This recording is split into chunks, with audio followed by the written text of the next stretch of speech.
एक छोटा-सा मुद्दा आप लोगों के बीच में, इसमें किसी के प्रति भी कोई द्वेष नहीं है, कोई भी नफ़रत नहीं है, परंतु एक ये सच्चाई है कि इसे कोई नकारे या नहीं, उत्तराखंड में चुनाव का माहौल है। सर्वप्रथम चुनाव का माहौल कहें या फिर इस बार जो शराबों का यहाँ पर चलता है, शराब के नाम पे वोट मिलते हैं या फिर पैसे के नाम पे वोट मिलते हैं। चलिए वो विषय को भी एक बार साइड में रखते हैं। सबसे बड़ी बात कि चुनाव में उम्मीदवार सारे लगभग जहाँ पर पुरुष हैं ठीक है, चुनाव लड़ रहे हैं अच्छी बात है। जहाँ पर महिलाएं हैं और स्वयं के बल पर लड़ रही हैं बहुत बड़ी बात है, ऐसी महिलाओं को सत सत नमन है। परंतु महिलाओं की आड़ में जो पुरुष चुनाव लड़ रहे हैं उनके लिए इससे बड़ी शर्म की बात नहीं है।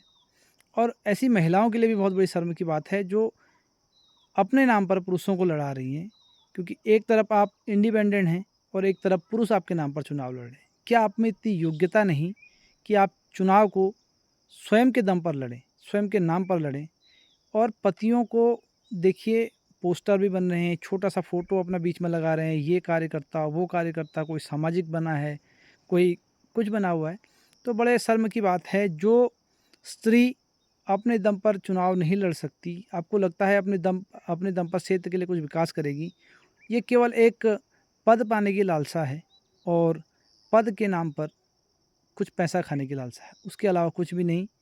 जो स्त्रियां स्वयं के दम पर चुनाव लड़ रही हैं, वो बहुत ही सराहनीय कदम है।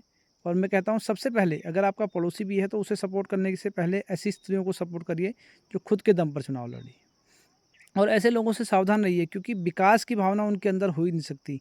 सबसे बड़ी बात, हमारे पहाड़ों में जो समस्याएं हैं, देख लीजिए आप, स्वास्थ्य से संबंधित, शिक्षा से संबंधित, रोजगार से संबंधित, ये समस्याएं तो मुझे लग रहा है जब विधायक स्तर पर, मुख्यमंत्री स्तर पर नहीं सॉल्व की जा रही है तो क्षेत्र पंचायत, जिला पंचायत और ग्राम प्रधान क्या ही करेंगे। परंतु फिर भी जो सुविधाएं गाँव में होनी चाहिए उनके लिए लड़ाई लड़ें, ऐसे लोगों को आगे लाएं, न कि ऐसे लोगों को जो किसी की आड़ में छुप कर चुनाव लड़ रहे हैं।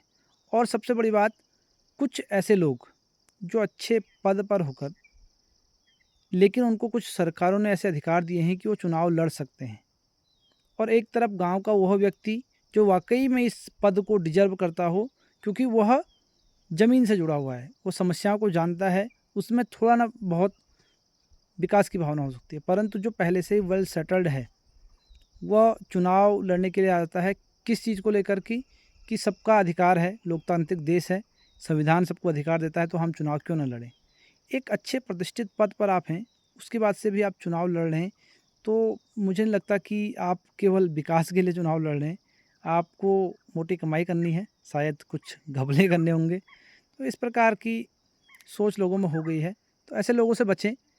और मैं तो कहता हूँ निष्पक्ष एक चुनाव होने दें पहली बार उत्तराखंड में, क्योंकि हर बार चुनाव ऐसे होते हैं कि कुछ चुनाव को शराबों की बाढ़ ले डूबती है, किसी को पैसों की बाढ़ ले डूबती है। तो उससे बचिए और एक स्वस्थ चुनाव कीजिए, तभी सबको आनंद भी आएगा, तभी कुछ पहाड़ों में रौनक दिखाई देगी, कुछ विकास दिखाई देगा।